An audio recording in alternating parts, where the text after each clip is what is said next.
The views and opinions expressed in this program are those of the individuals involved and do not necessarily reflect the official policy or position of Radyo Agri 90.1 FM management. The view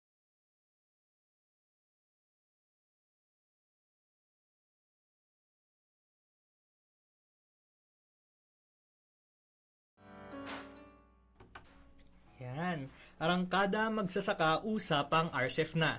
Modernong pagsasaka, kaagapay ng magsasaka. Aarangkada ang magsasaka sa tamang makinarya. Ayan, isang magandang araw at ani po sa ating mga tagapakinig at sa mga nakatutok ngayon sa ating live via Radio Agri 90.1 FM Facebook page. Welcome po sa Usapang RCEF. Ako po si Pia. At ako naman po si Carl. Kami po ang inyong makakasama at makakakwentuhan tuwing alas 10 hanggang alas 11 ng umaga tuwing Miyerkules at Biyernes. Ayan, syempre, so bago po tayo mag-umpisa, syempre babatiin po muna namin ang aming mga butihing direktor. Good morning po kay Sir Dionisio G. Alvidia, ang aming Director 4. Ang aming Director 3, Sir Joel V. Dator. Ang ACD Chief and Interim Director for Extension Support, Education and Training Services, si Sir Elijah Davalos. Ang BPED Chief and Interim Head ng Coconut Trust Fund ng Facility Management and Operations Divisions, na si Sir Andres Tuates.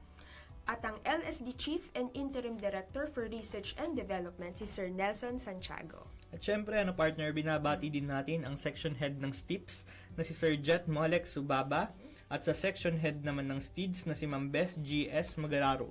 Syempre, isang mainit na pagbati rin po sa lahat ng empleyadong naririto at nakikinig on-air and online via DA PhilMech Facebook page, RCEF Mechanization Program, RCEF Extension Program, and Radyo Agri 90.1 FM PhilMech Facebook page.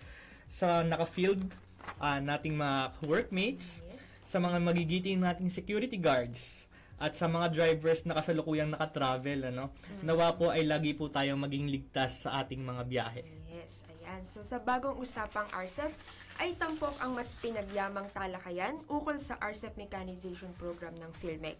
Mula sa layunin ng programa, requirements upang maging benepisyaryo, mga teknolohiyang ipinapamahagi, benepisyo para sa magsasaka, at kung paano ito nakakatulong sa pagpapabuti ng produktibidad at pagiging competitive ng sektor ng agrikultura ng bansa. Ayan. Recap lang tayo sa ating last episode, partner? Nung huling episode nga natin ay tinalakay natin yung accomplishments ng RCEF 1.0, ang unang phase, at mga dapat abangan sa implementation ng RCEF 2.0, partner? Kasama natin dito ang ating Deputy Director na si Sir Joel V. Dator. Kaya kung na-miss natin ang episode na yon, maaari po natin itong balikan at panoorin muli sa YouTube channel ng Radyo Agri 90.1 FM PhilMech. Yes, so tama ka dyan, partner. Pero bago po tayo magpatuloy sa ating programa, ay narito po muna ang mga impormasyon at mga aktibidad tungkol sa RCEF Mechanization Program. Panoorin po natin ang Balitang RCEF.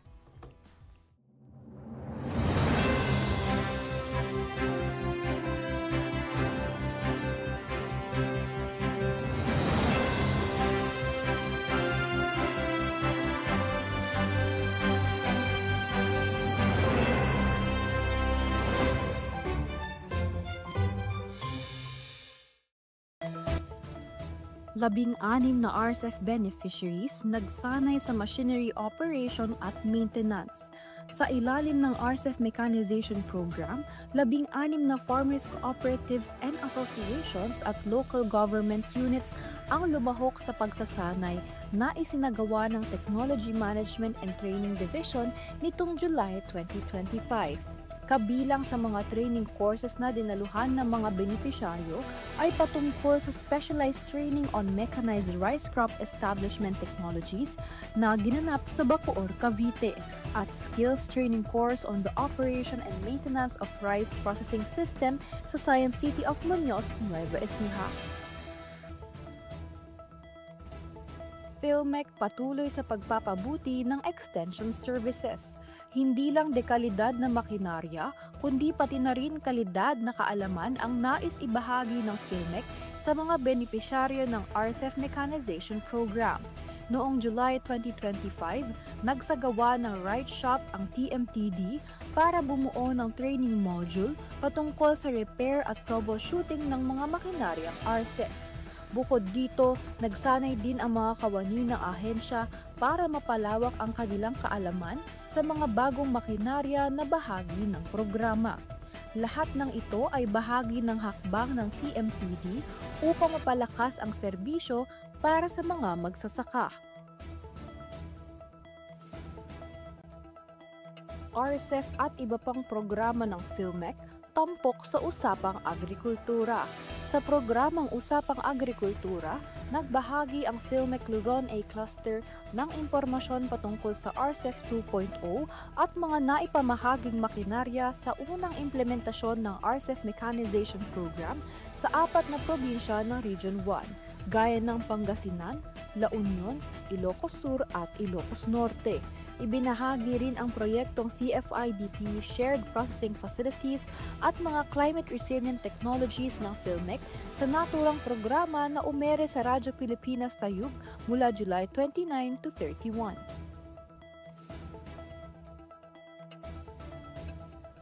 PhilMec lumahok sa Exicom and sectoral meetings sa Eastern Samar. Lumahok ang PhilMec cluster staff sa 4th monthly Exicom and sectoral meeting of Provincial and Municipal Agricultural and Fishery Council noong July 29 sa Balangiga, Eastern Samar. Layunin ng pagpupulong na talakayin ang mga guidelines ng RCEF Mechanization Program at upang bigyang linaw ang mga katanungan, kaugnay ng mga kinakailangan para maging benepisyaryo ng programa.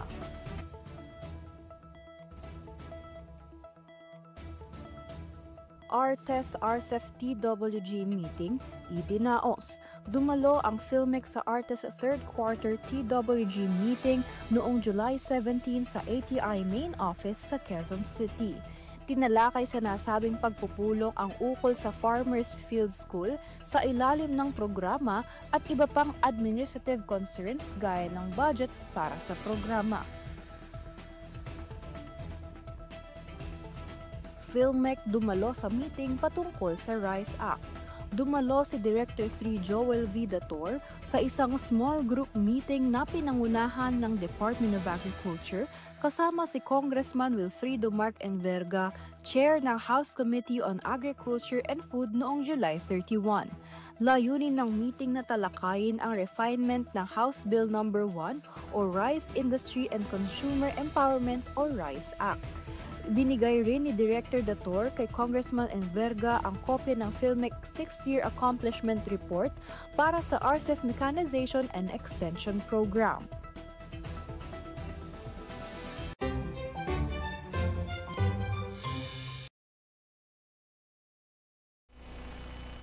At yan ang mga impormasyon hatid sa atin ng Balitang RCEF. Para sa karagdagang update sa RCEF, ay bisitahin lamang ang Facebook page ng DA PhilMec o ang website ng RCEF Mechanization Program sa www.rcef.philmec.gov.ph. I-like at i-follow din po natin ang ating mga official social media accounts ng Radyo Agri 90.1 FM. Yan. Ngayong episode, partner, makakasama natin si Ma'am Matet Sobrevilla, mula sa Facility Management and Operations Division ng ating ahensya o FMFOD kung tawagin na partner. Tatalakayin po natin ang mga impormasyon tungkol sa RCEF Mechanization Program mula sa requirements na kailangan, application process, at mga nadagdag na menu, partner, menu of technologies na maaaring i-avail ng ating mga benepisyaryo. Ayan. So, ayan, nandun si Ma'am Matet. Magandang araw po, Magandang ma'am. araw po, baka ma'am. may gusto kayong i-shout out or batiin, ma'am. Good morning po sa ating lahat. Unang-una gusto kong magpasalamat for inviting me here. Gusto ko pong bumati sa ating mga magsasaka at sa mga masugid na taga-subaybay ng Radyo Agri 90.1. So, ayun, gusto kong batiin syempre yung cluster ko, yung Luzon A Cluster. So, nakaka-proud kasi sobrang sisipag ng ating mga focal. And syempre, ang aking immediate supervisor, si Kuya Dong and si Kuya Raymond. Hello po. Yun, syempre yung husband ko, hello dad. Ayan. So, yun lang. Ayan. So, para umpisahan po natin ang ating talakayan, syempre para po sa mga hindi nakakaalam at kumbaga parang panimula muna. Maaari niyo po bang ibahagi sa amin, ma'am, at sa mga listeners and viewers po, kung ano po ang RCEP Mechanization Program? So yan, ang RCEP Mechanization Program po ay bahagi or parte ng Rice Competitiveness Enhancement Fund na nakailalim sa batas ng RA 11203 or the Rice Tarification Law. So last year, ito po ay naamyendahan at napalawig sa under ng RA 12078. So ito po ay naglalayon na mapataas ang ani at kita ng ating mga magsasaka sa paggamit ng mga angkop na makinarya. So, yun po. Ma'am, itatanong po namin ano po kaya yung layunin ng RCEP Mechanization, at kung sino-sino po yung benepisyaryo po ng programang ito? So, ang pangunahing layunin po ng RCEP Mechanization Program, so nabanggit ko po kanina ay mapataas ang ani at kita, but ang pangunahin po nito is mapababa yung production cost po ng ating mga magsasaka. So, sa paggamit po ng mga angkop na makinarya, mas mapapabilis din at mapapadali po ang proseso ng ating pagsasaka. So, alam naman natin na napaka-laborious from land prep hanggang sa pagtatanim, harvesting, and sa post-harvest operations natin. So, gusto ko lang din banggitin na hindi lang po makinarya ang ating ipinapamahagi sa RCEP Mechanization Program. So, may kalaki po itong mga pagsasanay o trainings na inihahatid ang ating ahensya at other agencies na rin para mas mapalawig pa ng ating mga samahan na magiging benepisyaryo yung tamang paggamit ng ating makinarya. So, for beneficiaries naman po, ang mga target po nating beneficiaries dito ay ang mga active, syempre, mga active na mga farmer cooperatives and associations. So, dapat sila ay rehistrado at accredited from the DA, from Department of Agriculture. So, maaari rin po nating maging beneficiary ang mga local government units. Marami rin tayong mga naging beneficiary before at tayo po ay tumutugon din sa kanilang request, lalong-lalo na kung ma-justify po natin na sa kanilang area ay walang kwalipikadong mga FCA. Ma'am, ano po yung mga hahanapin sa mga kooperatiba o asosasyon upang maging benepisyaryo? Kumbaga ma'am, parang yung criteria po. So, ayun po. Bilang bahagi po ng RCEP Mechanization Program, may mga criteria po tayong hinahanap para mas intensive naman yung paghahanap natin ng mga beneficiary. So, ayaw naman natin na makapagbigay tayo sa mga maling asosasyon na si chairman lang or si presidente ang gagamit. So, dumadaan po tayo sa evaluation and validation process na ginagawa po ng Operations Division ng PhilMec. So, para po sa technical requirements, ang samahan po ay dapat may 50 hektarya pataas na service area na pagmamay-ari po ng mga membro ng ating samahan. But for this phase 2 ng RCEP 2.0, ito po ay pwede na nating i-cater yung mga samahan na may 15 hektarya pataas na So, maaari na po natin silang matulungan. So, sila po ay pwedeng mag-request ng mga maliliit na makinarya katulad ng hand tractor, rice reaper, thresher, or floating tiller. So, marami po kasing samahan sa mga, lalo na sa upland. So, may mga samahan na maliliit lang yung kanilang mga service area. And, syempre, hindi lang po yung service area ang hinahanap natin. So, dapat may kapasidad din yung isang samahan na mag-operate at mag-maintenance ng mga machinery na maaaring maibigay natin sa kanila. And pangatlo is, dapat may ma-provide po silang machinery shed na tinatawag natin kung saan po ay kung saan po nila pag ay ipapalagak yung ating mga makinarya o i-store yung ating mga makinarya para naman ma-assure natin na hindi safe and sound. Safe yung ating machine, na hindi basta-basta nauulanan at naaarawan sa bukid. Okay. Para hindi din po siya madaling masira. Opo. Kumbaga na-maintain. So, ma'am, from 50 po, naging kahit 15 po? Yes po. So, nakadepende po ito sa kung ano po yung mga request nilang machines. So, yun po. Ano pa po kaya, ma'am, yung mga karagdagang requirements po o documents po na dapat isaalang-alang po ng mga nais po mag-apply tulad po ng DA accreditation po, ganun po? So, bukod po na dapat ang isang samahan ay rehistrado ng SEC, CDA or DOLE. So, dapat po ay unang-una dapat accredited siya ng Department of Agriculture. So, ang DA po ay may Certificate of Accreditation na nire-release sa mga samahan na kwalipikado po at nag-a-assure po na lehitimo silang mga magsasaka. So, katuwang po natin ang mga regional field offices ng ating nationwide.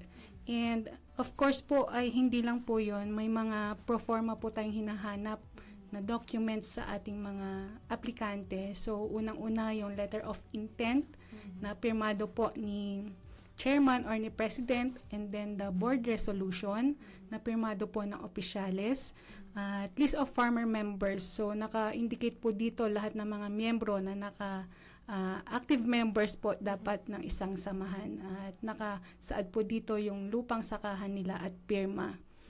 At of course yung list of existing machines din nila, tinitingnan din natin kung syempre yung mechanization gap dun sa area. So, tinitingnan rin po natin yung kung ano po yung mga machines na meron sila.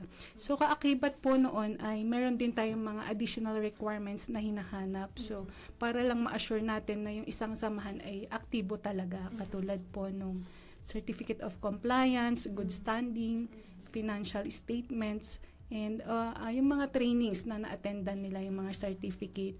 For the beneficiary na natin at nag-a-apply pa ulit, may additional tayong hinahanap, which is yung utilization record. Siyempre naman hahanapin natin kung tunay nga na nagamit yung mga naunang na makinarya na naibigay sa kanila.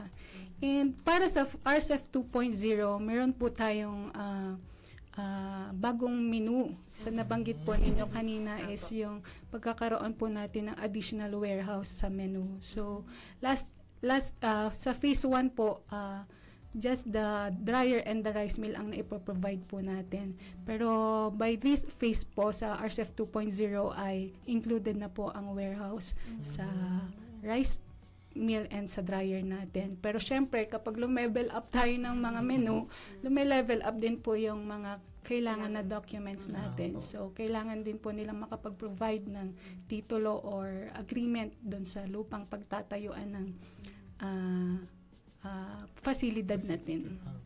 And yun rin po, mahalaga rin po na makita po natin na yung organizational structure ng isang samahan ay buo, at kasama po natin dito ang mga local government units sa pag-assure na sila po ay aktibo. So ma'am, dahil nabanggit niyo po ma'am yung LGU, so kung LGU ma'am yung magre-request, ano naman po yung mga requirements? Same din po ba ma'am pag kooperatiba or may iba po? So, yun, para naman sa mga LGU na aplikante natin at gusto maging beneficiary, sabi ko nga po kanina ay may mga naging beneficiary na tayo during the phase 1 at sila po ay nakapag-comply naman sa ating mga requirements. So, same siya sa requirements na hinahanap natin sa isang samahan except for the DA accreditation. So, hindi sila binibigyan ng DA ng accreditation. So, katulad po ng sa isang samahan na kapag dapat mag-provide din sila ng letter of intent na pirmado po ni governor or ni mayor or ni barangay captain, and board resolution, so pirmadong mga SP or SB ng isang LGU, and listahan po ng mga magsasaka within their area at listahan inventory po ng machines na available sa kanilang area. And syempre, hindi lang po doon natatapos, binavalidate din natin, ine-evaluate din natin kung may kakayahan at willing din mag-undergo ng mga training or capacity building yung magmamanage po ng LGU. Talagang dumadaan talaga sa proseso, ano, Yes. partner? So, ayan, sana ang mga karadyo agree nakapag-take down notes po tayo, ano? Kasi sure po ako na makakatulong po ang mga impormasyon na po na ito. Wag po muna tayo aalis, mga karadyo agree, at magbabalik po si Ma'am Matet upang talakayin naman ang sistema ng pamamahagi, proseso ng pag-avail ng mga makinarya po natin at pasilidad at mga iba pa pong impormasyon. Yan. So, sa mga nagpaplano naman po magsumite ng application upang maging benepisyaryo ng RCEP Mechanization Program, ay narito po ang listahan ng PhilMech Office by region, kasama na rin ang mga focal persons na maaari po ninyong i-contact. Starting with Luzon, for Region 1, covering the areas of Ilocos Norte, Ilocos Sur, La Union, and Pangasinan, you may contact Ms. Kimberly Gregorio, or you may visit her at FMFOD Office, PhilMech, CLSU Compound, Science City of Muñoz, Nueva Ecija, or you may contact her through 0951-541-4869. For Region 3, covering the areas of Aurora, Bataan, Bulacan, Nueva Ecija, Pampanga, Tarlac, and Zambales, you may contact Ms. Merlene Daramento, or you may visit her at FMFOD Office, PhilMech, CLSU Compound, Science City of Muñoz, Nueva Ecija, or you may contact her through 0936-137-2292. For Region 2, covering the areas of Cagayan, Isabela, Nueva Vizcaya, and Quirino, you may contact Ms. Ana Marie Cachero, or you may visit her at DA Regional Field Office 2, San Gabriel, Tugigaraos City, Cagayan, or you may contact her through 0906-687-1855. For Cordillera Administrative Region, covering the areas of Kalinga, Ifugao, Apayao, Mountain Province, Abra, and Benguet, you may contact Ms. Laika Jane Pascual, or you may visit her at DA Regional Field Office 2, San Gabriel, Tugigaraos City, Cagayan, or you may contact her through 0905-691-7462. For Region 4A, covering the areas of Quezon City, Laguna, and Cavite, you may contact Ms. Josephine Valdez, or you may visit her at DA Regional Field Office 4A, BPI Compound, Quezon City, Metro Manila, or you may contact her through 0977-822-9420. For Region 4B, covering the areas of Oriental Mindoro, Occidental Mindoro, and Palawan, you may contact Mr. Kenneth Calderon, or you may visit him at FMFOD Office, PhilMech, CLSU Compound, Science City of Muñoz, Nueva Ecija, or you may contact him through 0906-841-4917. For Region 5, covering the areas of Oriental Mindoro, Occidental Mindoro, and Palawan, you may contact Mr. Joseph Corporal Jr., or you may visit him at DA Regional Field Office 5, Pili, Camarines Sur, or you may contact him through 0950-984-4402. For Visayas, for Region 6, covering the areas of Aklan, Guimaras, Antique, and Capiz, you may contact Ms. Sandra Marie Haro, or you may visit her at Villar Sipag Farm School, Barangay San Jose, San Miguel, Iloilo, or you may contact her through 0910-745-7136. For Negros Island Region, covering the areas of Negros Occidental, Negros Oriental, and Siquijor, you may contact Mr. Rojan John Flores, or you may visit him at Villar Sipag Farm School, Barangay San Jose, San Miguel, Iloilo, or you may contact him through 0961-204-4911.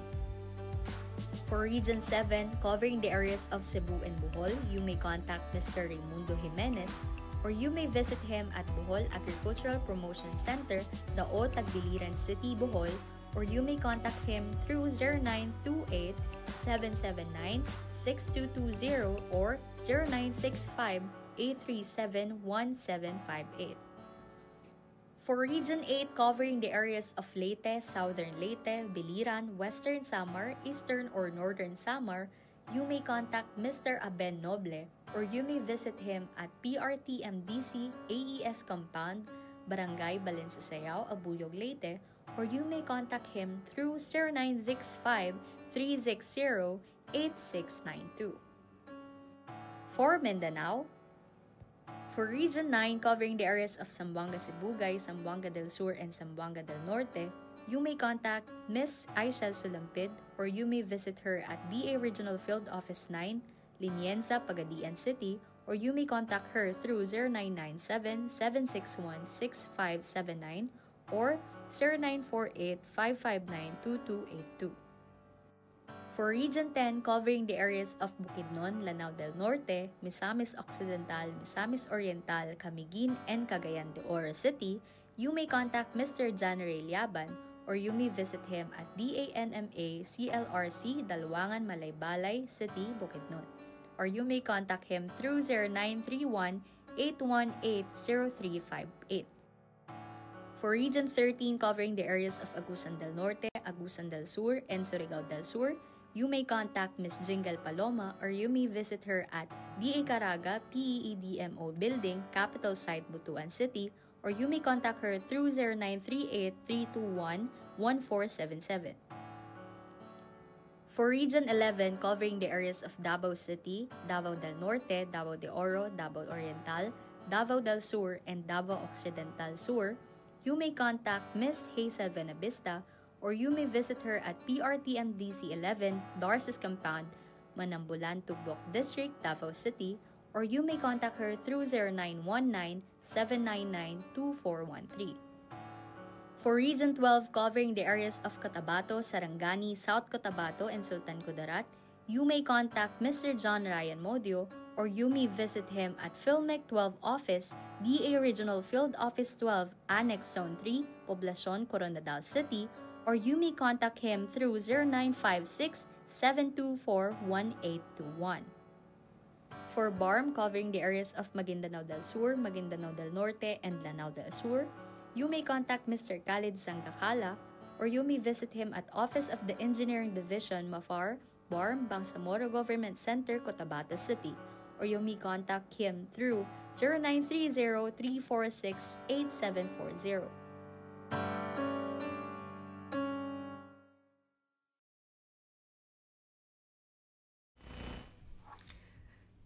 Ayan, at yan po ang mga regional focals natin po sa PhilMec na maaari po nating i-contact kung meron po tayong mga concerns. Ayan. Bago syempre tayo magpatuloy partner sa ating talakayan, magbasa muna siguro tayo ng comments at pagbati mula sa ating mga live viewers online. Ayan.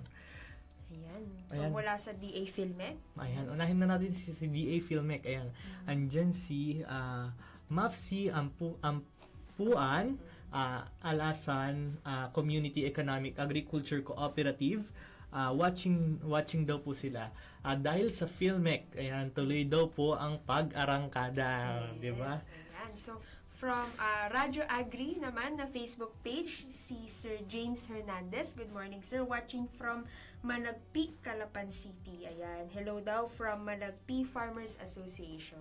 Hello po. At syempre, andyan din si Salvacion Tambugon. Good morning po, ma'am, sir. Watching from San Fabian, Pangasinan. Yan. Hello po, good morning po. At syempre, partner, ito, merong humahabol. Si Sir Ian Joshua Santiago. Sobrang sipag po ng mga staff ng RCEF FMOD, lalo po sa mga nasa Region 3. Ayan. Under the supervision of Miss Matet. Ayan. Ma'am. Pag-shout out kay Matet. Yes. Ano yan? Patunay. Living proof. May nag-shout out kay ma'am. Ayan. Hello po. Ayan, so syempre para po sa pagpapatuloy ng ating talakayan. So ang next question, ma'am, ano-ano po yung mga teknolohiya or makinaryang ipinapamahagi ng programa once po na makapag-avail na po sila or pumasa na po sila sa ating mga requirements? So, yan. Sa ilalim po ng RCEF Mechanization Program, may iba't ibang uri po tayo ng makinarya na pwedeng i-avail ng mga aplikante natin or gustong maging beneficiaryo. So, una po dito ay ang under ng land preparation technologies. So, included po dito yung 4-wheel tractor. So, pinabongga na po ang ating 4-wheel tractor dahil kompleto na po ang ating mga attachments from the disc plow, the rotavator, at meron na po siyang front loader. So, baka soon may backhoe na din. So, Ayun, addition po dito ay ang hand tractor at ang mga floating tillers. So sa pagtatanim naman po, meron tayong pinamimigay na mga transplanters walk behind at riding type. And para po sa mga nagbo-broadcast ay meron po tayong precision rice seeder. At under po ng harvesting, meron tayong rice combine harvester at reaper at thresher para po sa mga hindi kayang abutin ng mga rice combine harvester. And sabi ko nga po kanina, for the RCEF 2.0, meron tayong drying facility na pinamimigay this phase po. So ito po ay tinatawag namin na drying system 1. So kasalukuyan po ang ating opisina ay naghahanap at namimili po ng dryers na may kasama pong warehouse. So ayun po, baka may mga nakikinig na mga kasamahan po at willing mag-apply po, ay willing po kaming mag-assist sa inyo at maisabi po namin kung ano po yung mga requirements. And for the rice processing po, ay sa milling technologies po, meron tayong pinamimigay na mga rice mills, the multi-stage, meron din po tayong mga maliliit, yung mga mobile rice mill or the single pass rice mill. So para sa RPS po, for this phase ay, sabi ko nga ay meron po tayong pinamimigay na rice mill na may kaakibat pong warehouse. So yun po, baka meron din pong mga samahan na willing mag-apply sa atin, ay ma-accommodate po natin sila. Ayun po. Regarding naman po sa process po natin, paano po ang proseso ng pag-avail po natin ng makinarya? So for the process po,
Over po natin, ma'am, meron din po tayong periodic monitoring na tinatawag.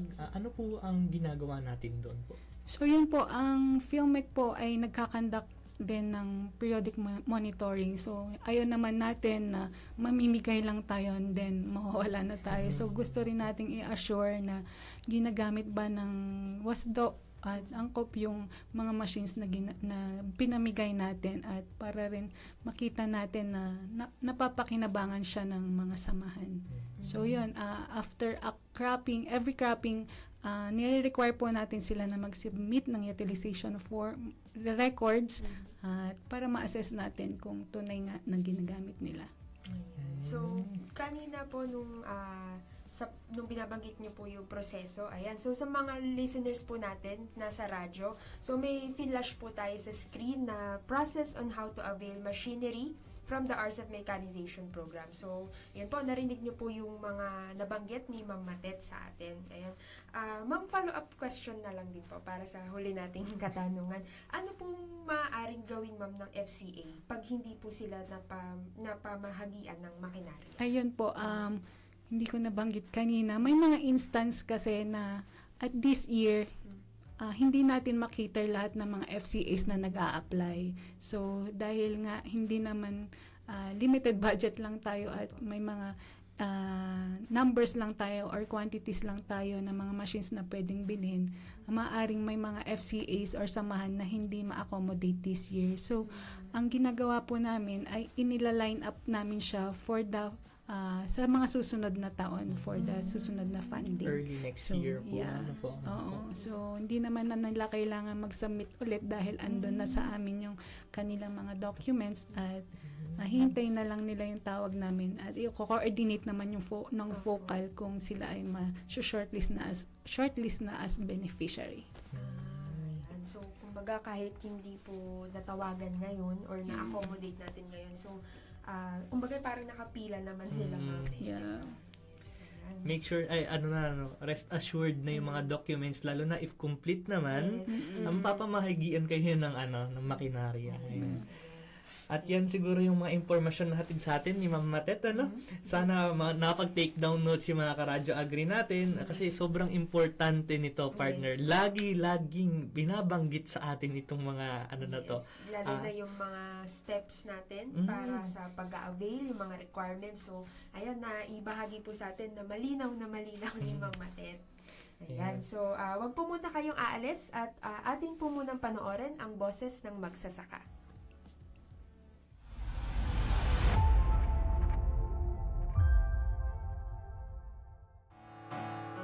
Ako po si Robin Bautista po ng bayan po ng Gimba, sa kaluwayan pong Pangulo ng North Gimba Farmers Irrigators Association.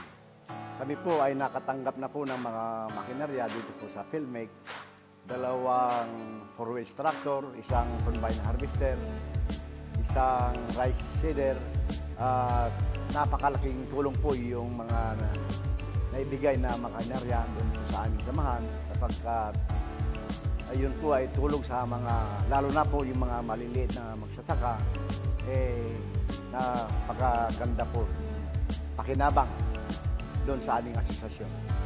At pinasasalamatan din po namin yung lalong-lalo na po yung ating Committee on Agriculture, si Ma'am Cynthia Villar, ganoon din po ang ating Pangulo, Ferdinand Bongbong Marcos.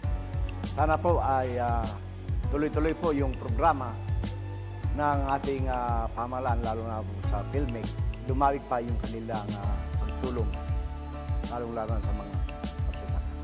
Maraming salamat.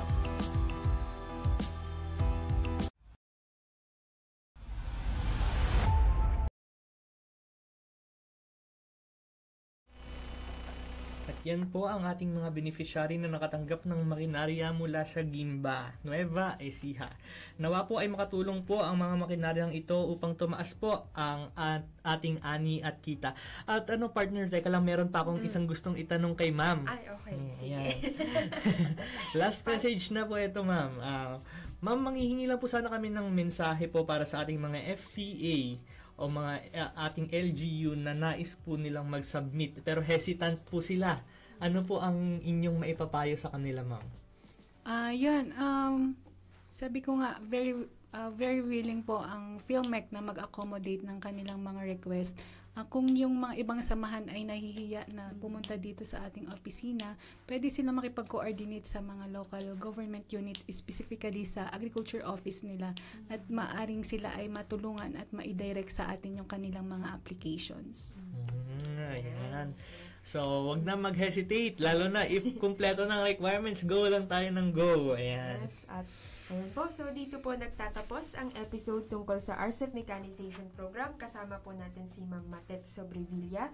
Ayan, maraming salamat po sa pagbabahagi ng mahalagang impormasyon para po sa ating mga listeners and viewers. Ayan, maraming salamat din po sa lahat na nakinig, tumutok sa episode natin ngayon. Lagi po sana kayong tumutok at makinig at maging updated din, syempre, partner, sa RCEP Mechanization Program. Yes po, so hanggang sa susunod po, ako po muli si Pia. At ako naman po si Carl. Laging tatandaan na sa RCEP Mechanization Program ng PhilMec, may makinarya kang maaasahan. Ito ang usapang RCEP, modernong pagsasaka, kaagapay ng magsasaka. Aarangkada ang magsasaka sa tamang makinarya.